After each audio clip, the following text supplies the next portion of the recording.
Okay, I think we will kick things off. Thank you so much for joining us tonight. I'd like to give a big welcome to Caleb Gayle, who's going to be speaking with us on his work 100 years later, What Does Justice for the Tulsa Riot Look Like? Thank you so much for making time this evening to join us. My name is Sybil Francis. I'm president and CEO of the Center for the Future of Arizona. And I'm so pleased to be joined tonight by my colleague, who is the executive director of the State of Black Arizona, Teniqua Broughton. She's a co-host of our event tonight. And under her leadership, the State of Black Arizona brings focus and visibility to the priorities of the Black community in Arizona. So thank you so much for joining us tonight, Teniqua, and I'll turn to you in a moment. The Center for the Future of Arizona, or CFA for short, is pleased to be among the State of Black Arizona's partners in support of advancing their mission. And you'll hear from Teniqua in just a moment. This event is co-sponsored by the Center for the Future of Arizona, the State of Black Arizona, and the Center on the Future of War in partnership with ASU and New America. And I know that's quite a mouthful, but we all work together closely on bringing you this webinar series with our scholars from New America. I'd like to thank Daniel Rothenberg, who's not able to join us tonight, who leads the ASU Center for the Future of War at ASU, for all he's done to bring you this webinar series. I want to say just a few words about the Center for the Future of Arizona and our purpose in bringing you this event tonight. Our mission at CFA is to bring Arizonans together to create a stronger and brighter future for Arizona and to advance the Arizona we want, which is based on what Arizonans have said matters most to them and to the future of our state. In a recent statewide survey, which I've mentioned on some of these other webinars, but I'll mention it again briefly tonight, CFA conducted a statewide survey in partnership with the Gallup organization on a broad array of topics. Arizonans, among other things that they expressed were important to them, clearly indicated that fair, just, and equitable systems for all Arizonans are important to the future of our state and to achieving the Arizona we want. You can go to our webpage at arizonafuture.org to see more about our shared public value on fair, equitable, and just systems and our other results from our Gallup survey.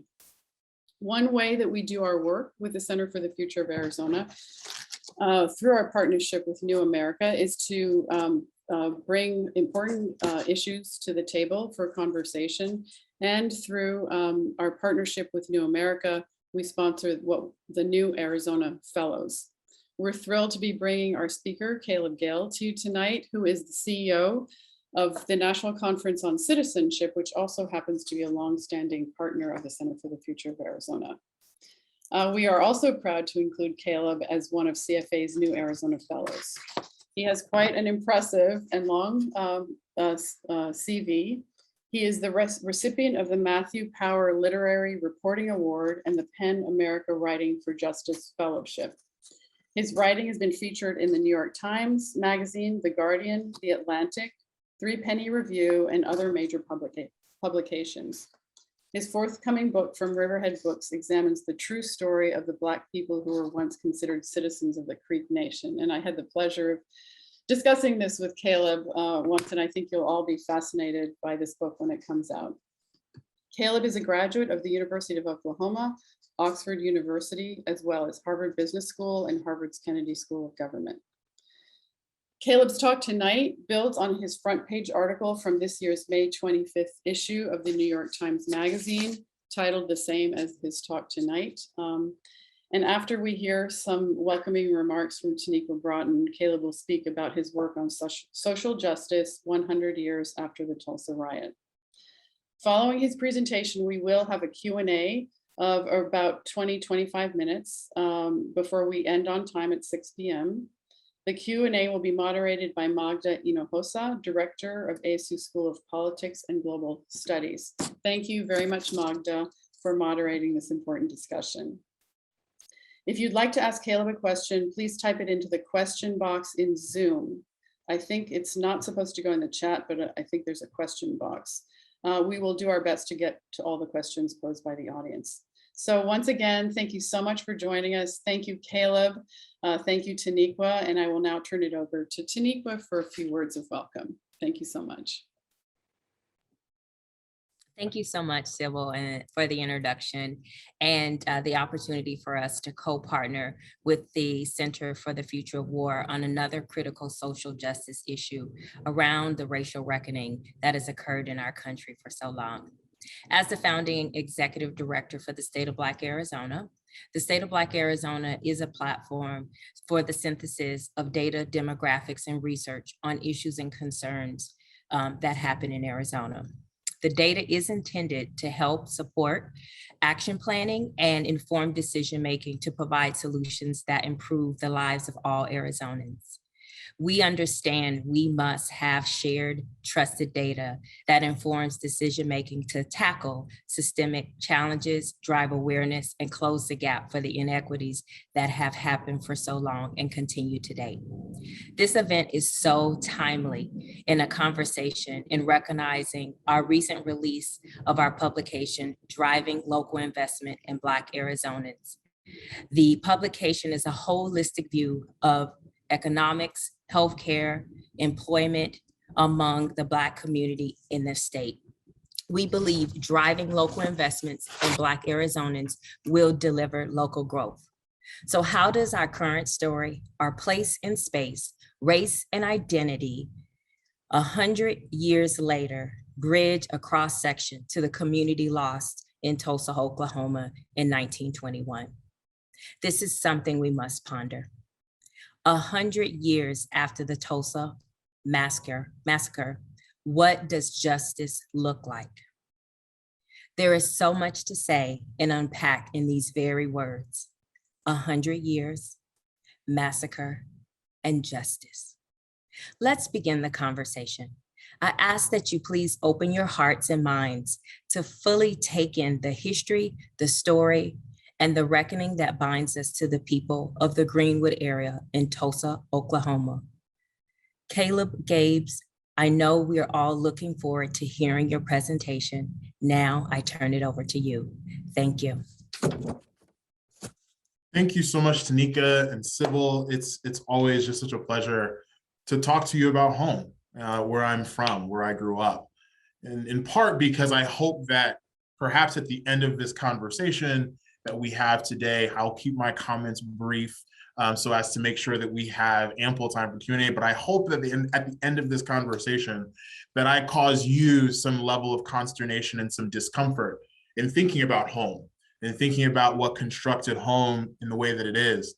And to that very point, and to Teniqua's really useful introduction, there's a very, very small portion of Tracy Smith's sci-fi poem that I want to read that I think really helps to set the tone for what I want to talk about today. Again, the poem is called Sci-Fi. She starts by saying, "There will be no edges but curves, clean lines pointing only forward. History with its hard spine and dog-eared corners will be replaced by nuance." The fact of the matter is, for most of us, the Tulsa Race Massacre was useful and interesting, intriguing fodder when we were watching things like Watchmen or even Lovecraft Country. What we saw was the devastation of a small town, really the small subsection of a town called Tulsa, Oklahoma, which at that time in 1921 was teeming with growth, that was becoming, as some would call it, the oil capital of America or even of the world at that time, but settled just north of all of that downtown area. We would see the growth, not just of a white community growing radically, but also a Black community that was growing at the margins of society, which has to some extent been the disposition of Black people across America and throughout its history, is to still activate and identify opportunities for growth despite the sort of marginalization that continually happens there. And so while this story for many of us was new and exciting, it was just as new for so many other Tulsans, people just like me who grew up there, people who attended church in North Tulsa, who grew up playing sports in North Tulsa, people who had families for generations in North Tulsa, not the least of which was the main protagonist of the story that I wrote for the New York Times Magazine, Tiffany Crutcher. right? Her great grandmother, Rebecca Brown Crutcher, was a small business owner. She had her own barbecue pit that sat near the railroad for people coming in and out of the city, usually to go work on the oil fields, to visit with her and to eat with her, not eat with her, but to purchase food to eat from her. She was kind of the symbol, right? The very imminent expression of what Greenwood was about. People, plucky though they were, without nearly as many opportunities as we conventionally would understand it today, striking out on their own to craft these businesses that would attract people to come and shop there, where the Black dollar circulated more times there than it ever would today. And though Rebecca Brown Crutcher, through no fault of her own, was having to consider what it might be like to live life outside of Tulsa when she was chased out during the 2 days back in 1921 of the Tulsa Race Massacre, her great-granddaughter, right, had no clue growing up that that was the case. So I want to take you to some extent into what it was like for me, not just Tiffany Crutcher.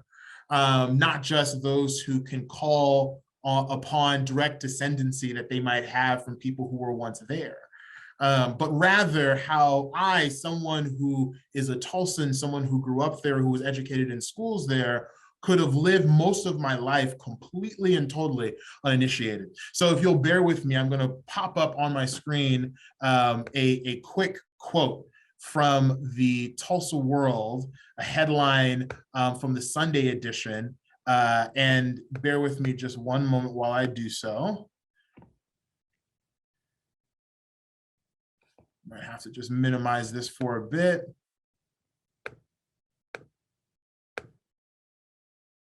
There we go. So the quote is, "We don't deliver, Tulsa's North Side left out." That might seem relatively innocuous. It might seem actually pretty simple and all too common for so many.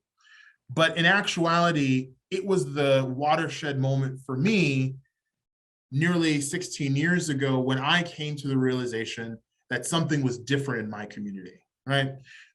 North Tulsa, one of the largest zip codes, 74106, and 74127 and others, are zip codes where the average life expectancy is some 11 years off from the rest of the county. It's a place where until recently was home to one of the most persistent food deserts in the county, one of the most persistent food swamps in the state. But I would never have known that that history, right, had the experience that I was living in came with a weight of history that started nearly 100 years ago.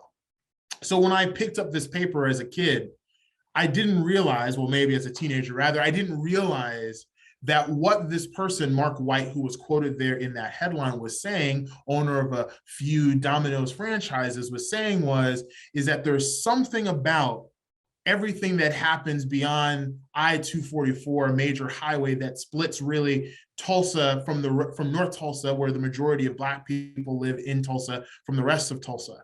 I didn't realize that what he was saying is that something about that area makes it such that I don't feel comfortable letting my drivers go there. I don't feel like risking it.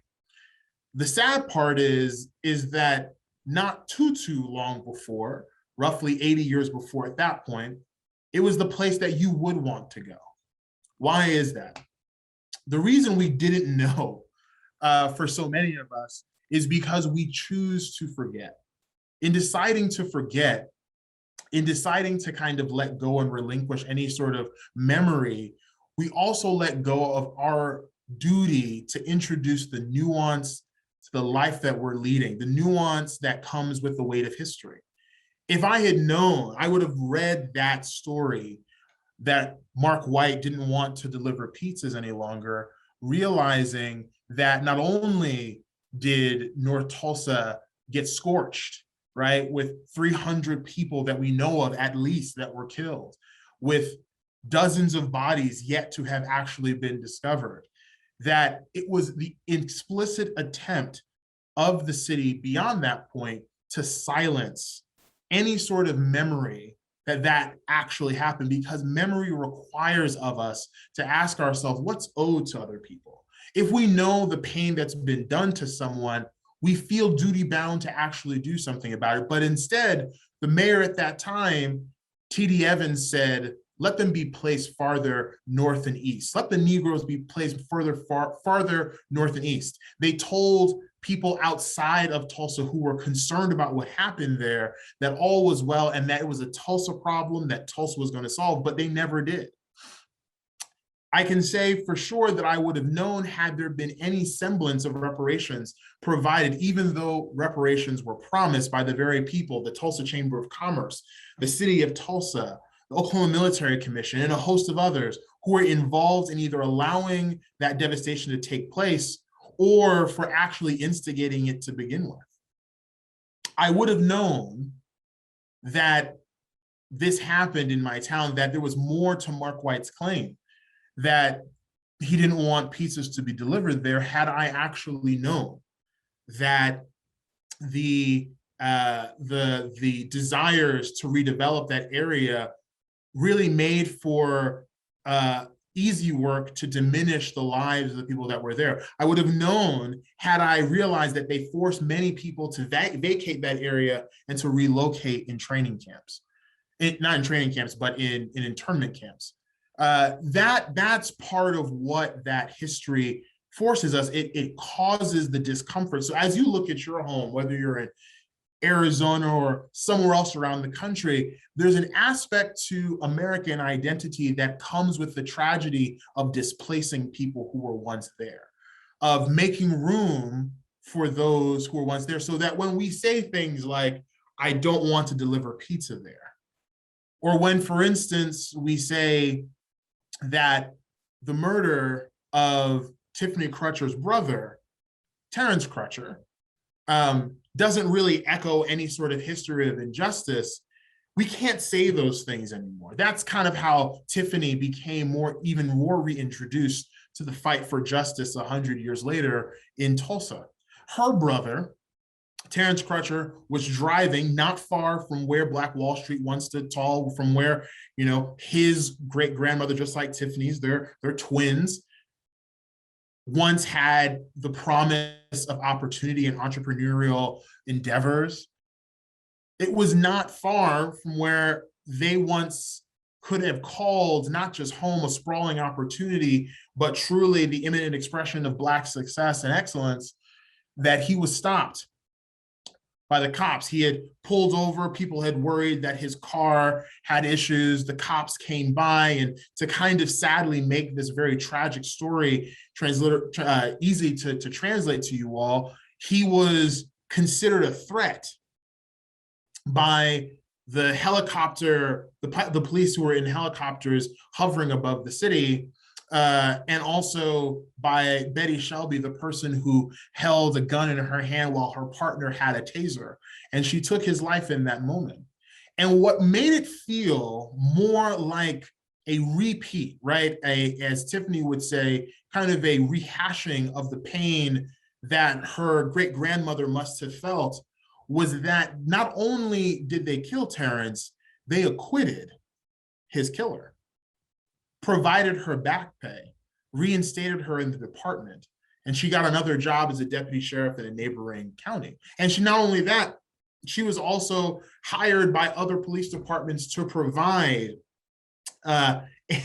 answers and consultation on what to do in those sorts of difficult situations.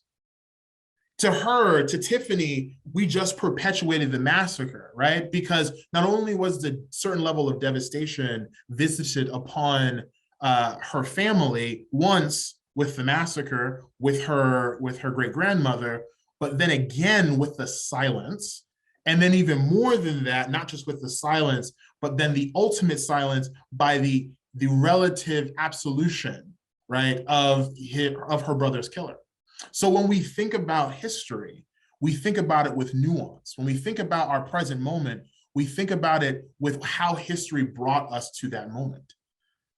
For instance, and I'll present just a couple of more pictures for us so that I can help illustrate. I'm not a lover of giving us too many PowerPoints. But this is the Greenwood of yesterday. And this is the Greenwood of today. It might seem to you like progress. And to be clear, many people in the city of Tulsa would declare this progress, right? A baseball stadium, a sprawling university campus. If you go to Archer Street in Elgin, you'll see bars, you'll see new fancy apartments, you'll see parking lots that I'm sure bring in significant revenue for those who own them and for the city. You'll see restaurants on First Friday open with people walking around in excitement and glee and joy.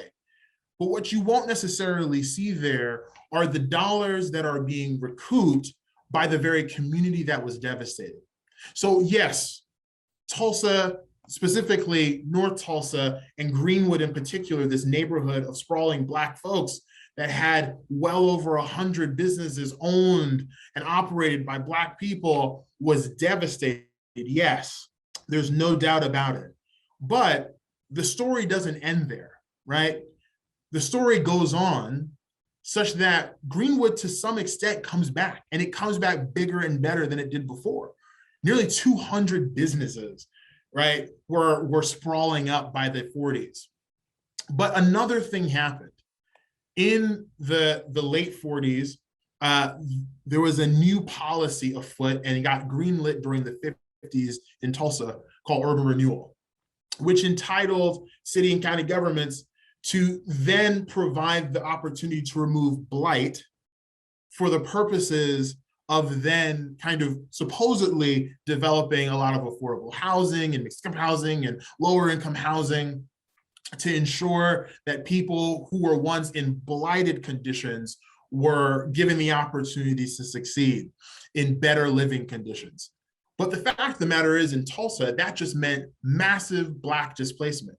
In some of these neighborhoods in and around what you see on the screen, almost 76%, the loss of homes during displacement, 76% of that went to Black homes, Black homeowners, right? And instead of making sure that they could get back into these homes that you see lining the entirety of Greenwood, they instead displaced them and put them further north and east, hearkening back to the very request, the glee, the joy that T.D. Evans, the former mayor of Tulsa, had not but 40 years before.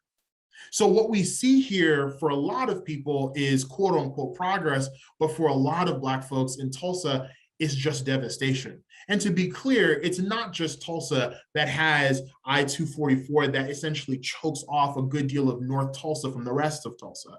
It's not just North Tulsa that has experienced, right, the building of new attractions where literal dead bodies might be, and quite figurative and literal dreams have been bled out and died there, right? So it's not just North Tulsa, but definitely far more towns across the country have experienced many things. I'm sure all of you who are in Arizona currently can attest to ways in which they've built up cities on dead bodies.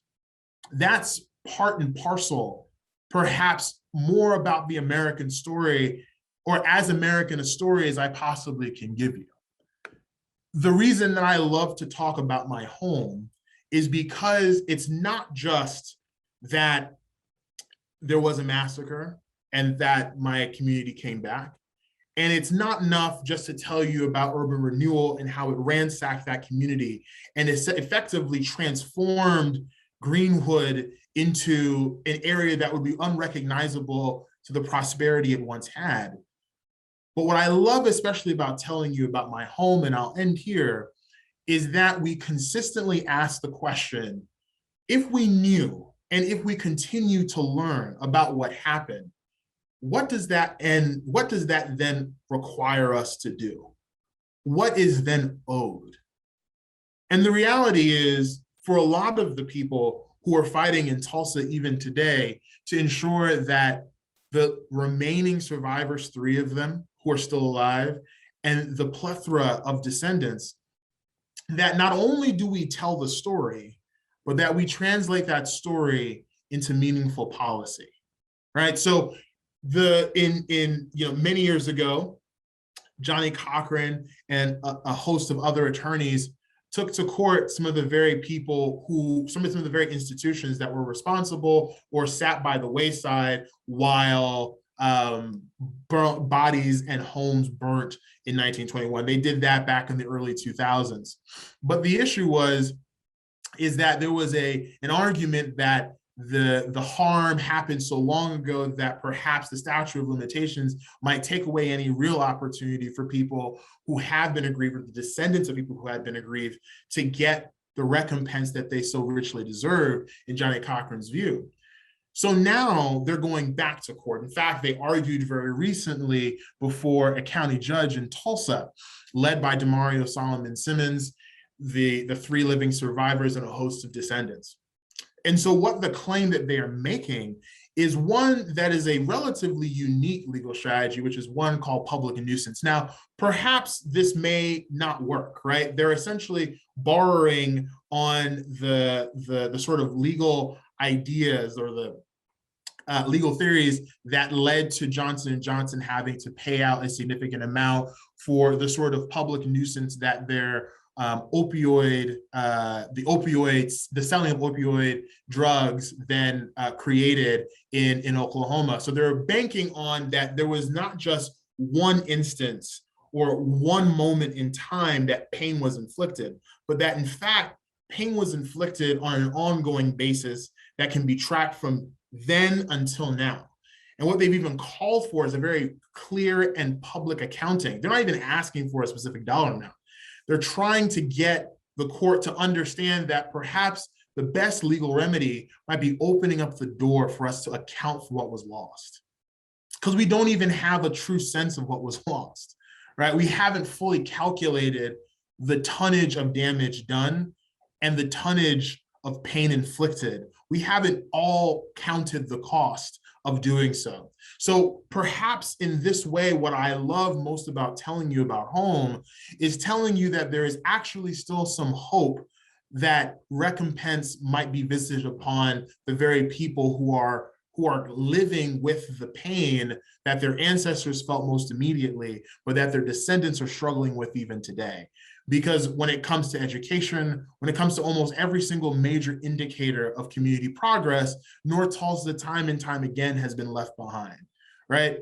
So I leave you again with this quote as I conclude, that there will be no edges, but curves, clean lines pointing only forward. History with its hard spine and dog-eared corners will be replaced by nuance. So what I would encourage all of us to do as we think about home is to bring with us the complicated, messy aspects of history to ensure that our lived realities now are laden with nuance, that they are burdened with the responsibility to continually remember what has happened and what has been lost and what role we all can take in ensuring its recovery. So with that, I appreciate your time. And I want to make sure I leave ample time for questions, but I thank you so much for your willingness to engage in this conversation with me. Thank you so much, Caleb, for that very engaging and important discussion. I'm looking forward to our Q&A, and I just want to get us started by reminding everyone to please type in your questions using the Q&A button below at the bottom of your screens. I'm Magda Hinojosa. I'm the director of the School of Politics and Global Studies and a political scientist, and I'm thrilled to be here today with Caleb to discuss this really important topic. And I want to take my moderator's advantage here and get us started with the very first question. I was hoping, Caleb, that you might reflect on loss a bit more, right? You ended your comments today by talking about all that we have lost and this impartial recounting of what has been lost. And I wanted us to grapple with the idea of what has been lost by ignoring this history for so long, sweeping this history under the rug. And so I was hoping that you might talk about what we have collectively lost by failing to engage with this horrific event for so very long. Yeah, so I think we can kind of try to split it as neatly as we can into kind of the tangible and the intangible, right?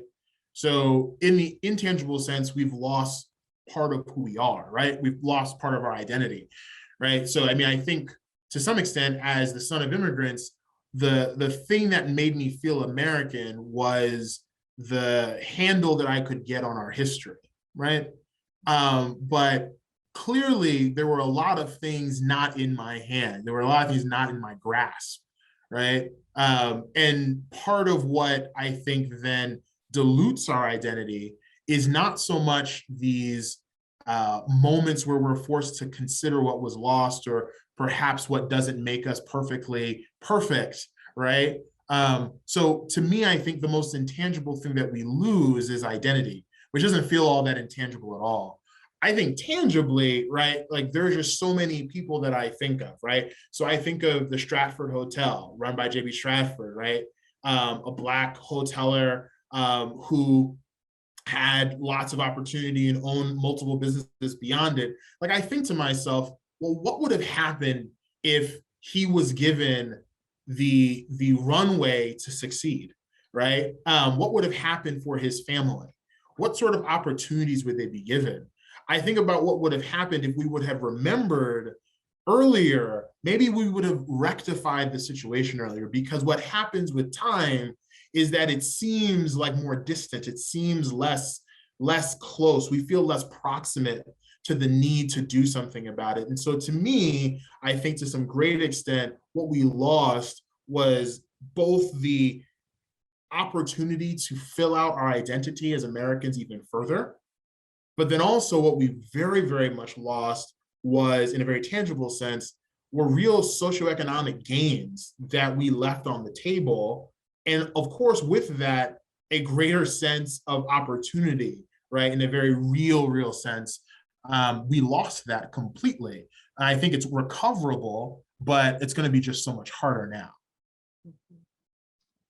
Thank you so much for that thoughtful answer. I want to turn things over because we've got quite a few questions in the Q&A. So I'm going to get us started with a question. How do you continue the conversation about past injustices when some people keep saying we just need to move forward? Yeah. I always, always want to ask, move forward from what, right? I think the beauty of, imperfect though they might have been, the beauty of truth and reconciliation committees and commissions across the world was that the reconciliation launched from the truth, right?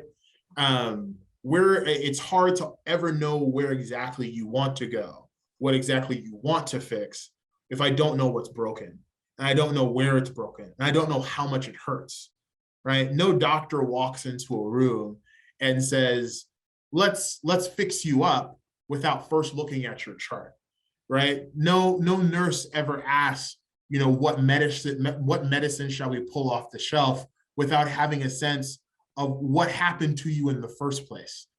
So I think to some extent, what you always want to do is say, no, I would love to move forward. Like, especially as a Black person, I would love to not spend all of my days reflecting on the trauma inflicted upon me. However, I also know that in order to do the repair, I have to know where it hurts and how much it hurts and how it got there in the first place. So that's kind of my response to that. Yeah, it's such an excellent point. I know one of my colleagues, in talking about truth and reconciliation committees across the globe, also brings in the experience of African Americans in the United States as being one where we've lost that. We haven't done that work, right? All right. So we also have a question here about what is being taught in textbooks in Tulsa today. Is this something that's being covered in your article? You talk so elegantly about Tiffany Kutcher not knowing her past, you also not knowing that past. Is it there for students today? Sure. So, a few things. One, kind of part of what I cover in the story at that time was this effort by not just Governor Kevin Stitt, the governor of Oklahoma, but several other conservative governors around the country to try and make it wrong to teach critical race theory, which of course for them is a bastardized version of what critical race theory actually is, right? It's a misunderstood version of it, but at the same time, it also was broad enough such that not only were questions of, talking about the history of race or white supremacy in America, difficult, made more difficult. Of course, also that any mention or conversation about, sexual health and how to prevent any sort of the spread of any sort of STDs and anything like that, right? Any sort of useful materials that would be useful for children as they become adults. However, for the longest of time, it was barely a footnote, barely a paragraph in Oklahoma history textbooks. Now there are supplements that have been created by the I'm blanking what it's called, by the history center that's been developed, the Greenwood History Center that's now been built, which now also provides training to teachers. And some people are working actively on like, how do we not only worry about what are in textbooks, but how do we equip teachers to appropriately talk about it for different age groups and whatnot.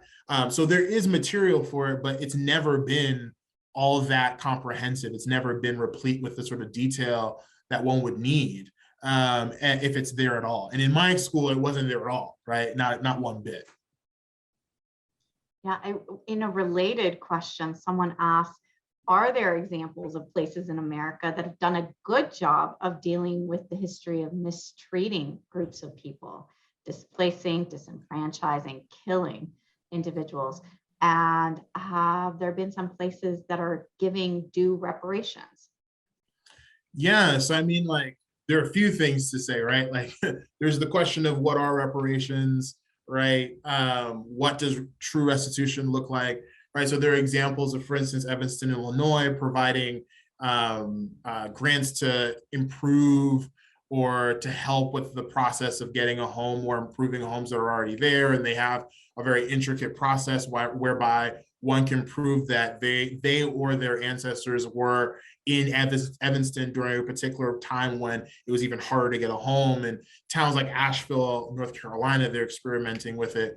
But I think we have to kind of expand our scope, right? And think not just about the Black experience in America, but perhaps a host of different groups which have gotten various forms of reparations, none of which any of these groups would say is sufficient, right? And also to expand our scope beyond America, right? To think perhaps about different countries, right? What Germany has done, what the Truth and Reconciliation Commissions around the world have started to do, right? I think the purpose, though, to remind ourselves is that there isn't, to me, a terminal endpoint. There's no, okay, we've done enough, right? Because the reverberations of injustice are so wide-ranging that really we should be putting ourselves in a disposition of continuous repair, right?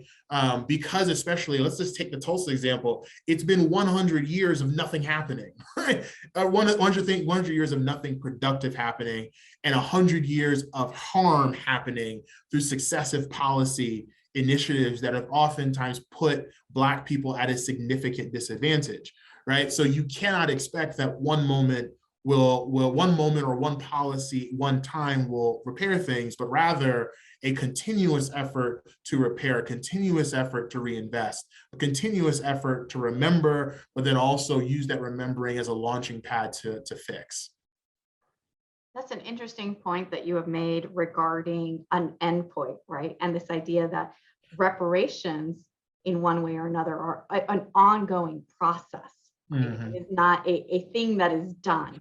And I'm wondering how you might respond to those individuals who actually say, in a related vein, that there's nothing that can be done because there's no way to actually atone for the sins that were committed, right? So many people stop the conversation about reparations by saying,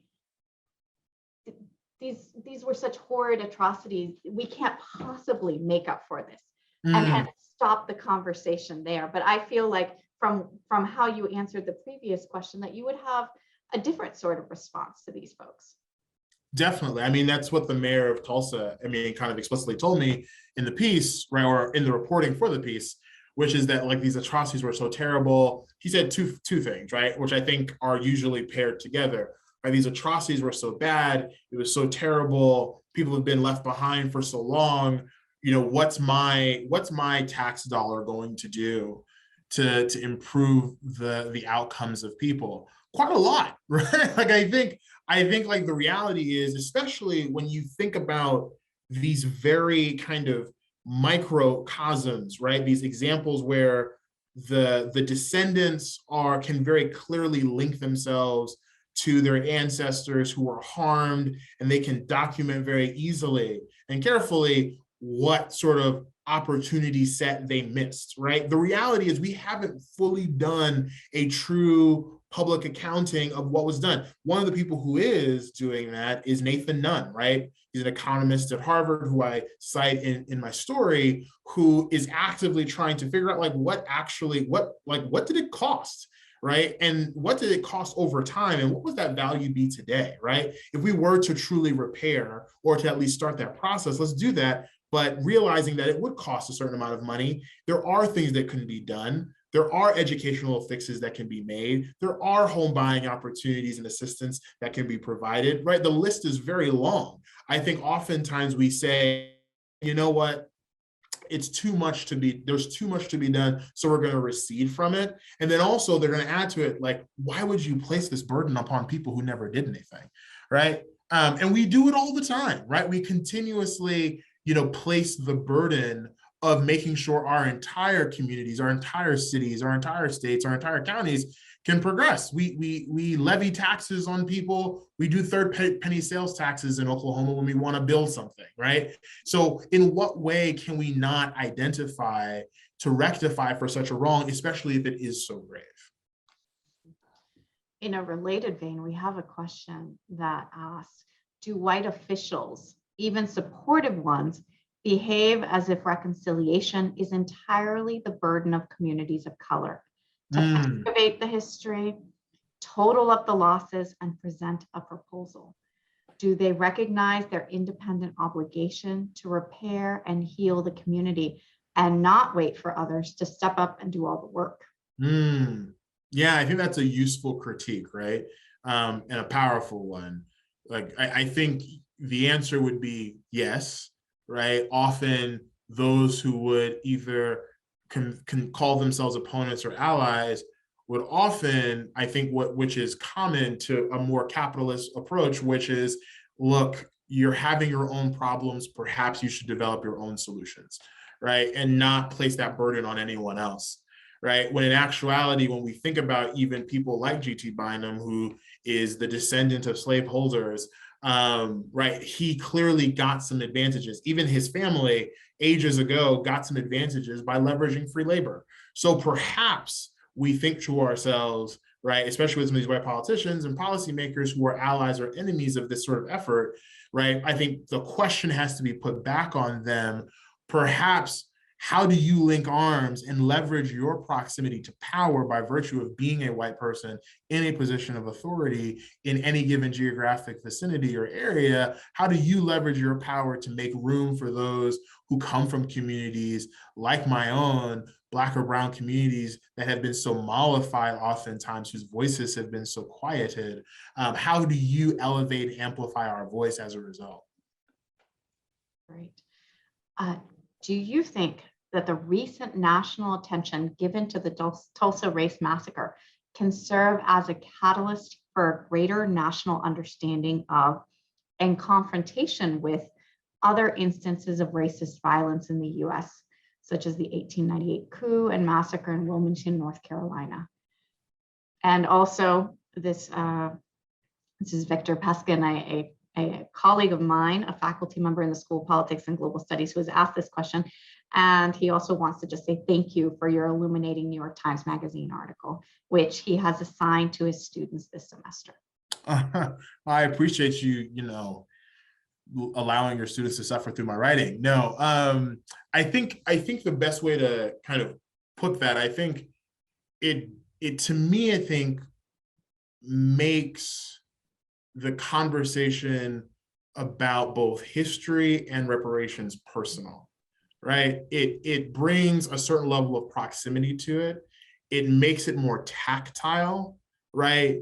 And if there's nothing else, right? Like yes, I think Tiffany Crusher and Damari Solomon Simmons, her attorney, and the 3 living survivors and all the descendants would say, damn it, we want reparations, right? I think all of them would say that.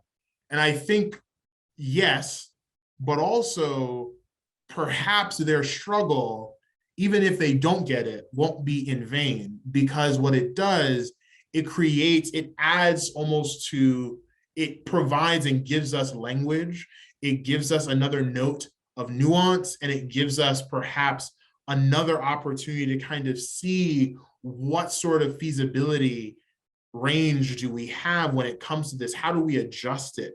Even the legal approach that they're taking, which is innovative, right, provides perhaps another vehicle through which reparations can be gained, especially when, like in Oklahoma, a pretty conservative state, the likelihood of reparations in a political or policy sense might be limited, right? So I think what it does is, not only does it bring attention to the harm, it also provides perhaps myriad blueprints for how to perhaps approach getting any sort of recompense, repair, or reparations. Yeah, we also have a question that asks how we might use this concept of reparations for the Indigenous Native tribes.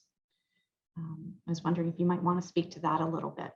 Sure. I mean, I think like when one studies American history, one must kind of take as a given that that American opportunity is oftentimes built on layers and layers of tragedy, right?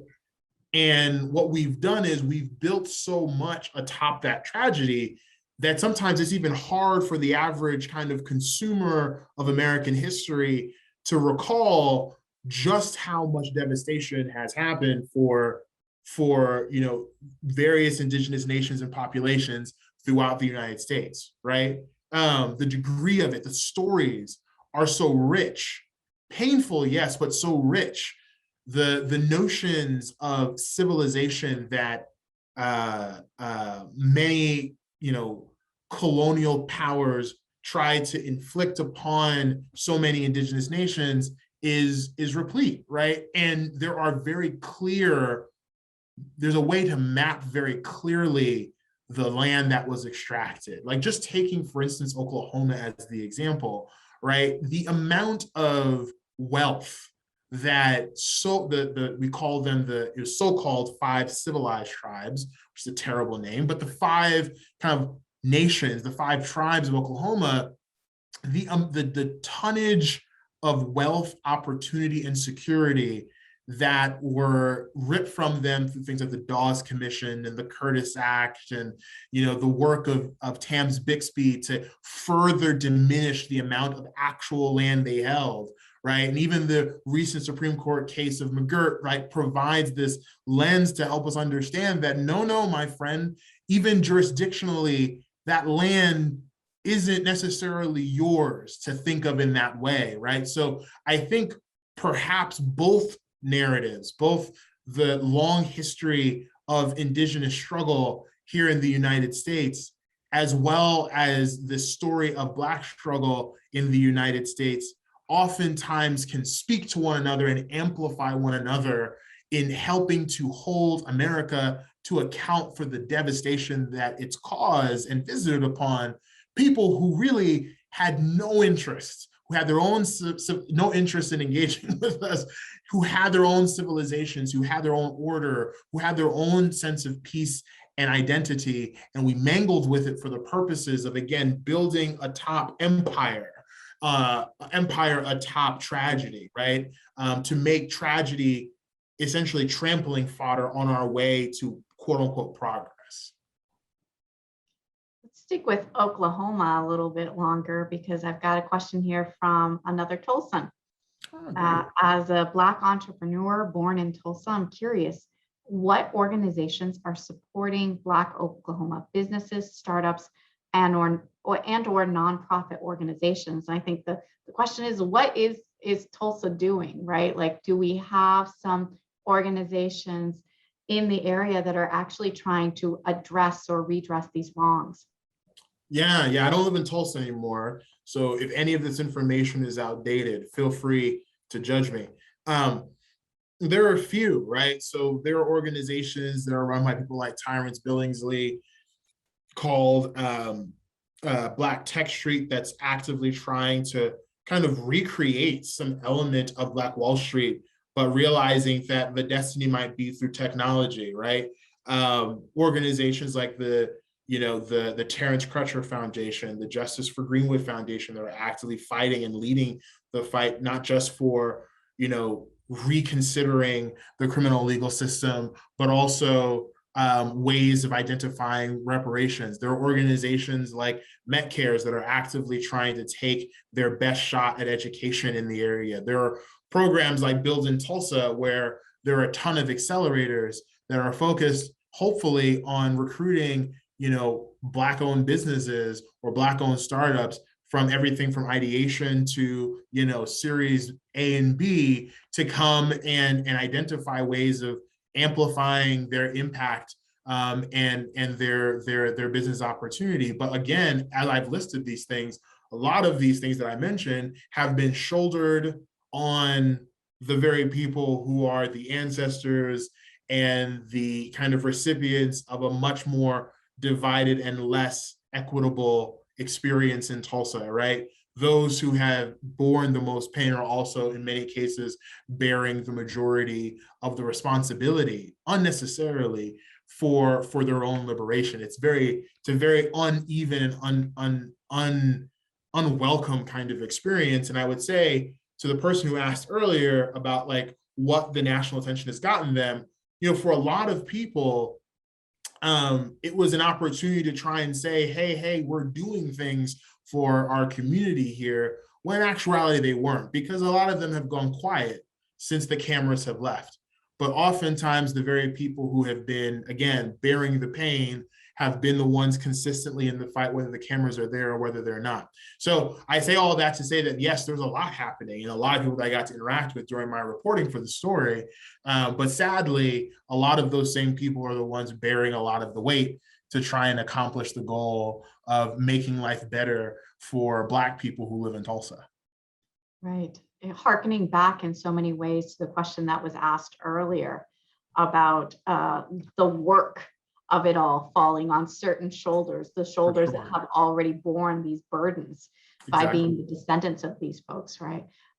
So we have a number of questions here that kind of get to some element of what can we do? So some of it is, how can we learn more? Are there any recommendations that you would have for anyone in the audience who would like to know more about the Tulsa Race Massacre in particular, or about what they can contribute in some way, if there's organizations that they could be involved with, etc. And so I was hoping that before we drop off, you have an opportunity to tell us for those folks asking. Yeah, sure. I mean, I think one of the best things you can do, or my recommendation, is just to learn about it and become essentially evangelists of reconsidering and rethinking history, right? The 1619 Project did that for us to some great extent, right? Almost compelling the New York Times Magazine readers to rethink kind of the very foundations of this country in a way that was very productive and powerful. But specific to the Tulsa Race Massacre and the effects of it, I think the person to read is Scott Ellsworth, right? He's done two books, one, Death in a Promised Land, that was done back in the 80s, that essentially brought a lot of this to light, right? It chronicled in very detailed fashion, even though it's a very digestible small book, it revealed, right, what the problem was. And then he did another book recently that was on the long list for the National Book Award and a host of other prizes, which was The Groundbreaking, which really kind of delves in a bit deeper beyond just the kind of days where that happened. So I think those are the places to start, and where I think you'll get a lot of just rich and meaningful insight and opportunity as a result. So I just want to, I ask one really quick one of you, Caleb, and this is a little bit unfair of me. So the question is, how can journalists help advance the goal of reconciliation and illuminate injustices in ways that center the experience of communities of color? Do you have a brief response to that, since we're running out of time? Yeah, journalism is usually the first draft of history. And so the goal, I think, always of journalists is to consistently, or not consistently, kind of persistently uncover the stuff that has been covered, right? To shine a light where perhaps lights haven't been shown before. And so my goal, even as a journalist myself, is to help give the first drafts of history if I can. And so if this New York Times piece is one bit of that, then hallelujah, I'm excited, you know? And so I hope that as other journalists listening in, that you all kind of feel emboldened and empowered by helping to draft history. Thank you for those last words. That I just want to say hallelujah right back at you. I mean, I'm just, thank you so much for this amazing, thought-provoking, informative, engaging conversation with us. It has been such a pleasure to have you with us here today, Caleb. And thank you for putting this out in the world and helping us get that first draft of history, I think, rewritten actually in so many ways. Thank you so much. Thank you.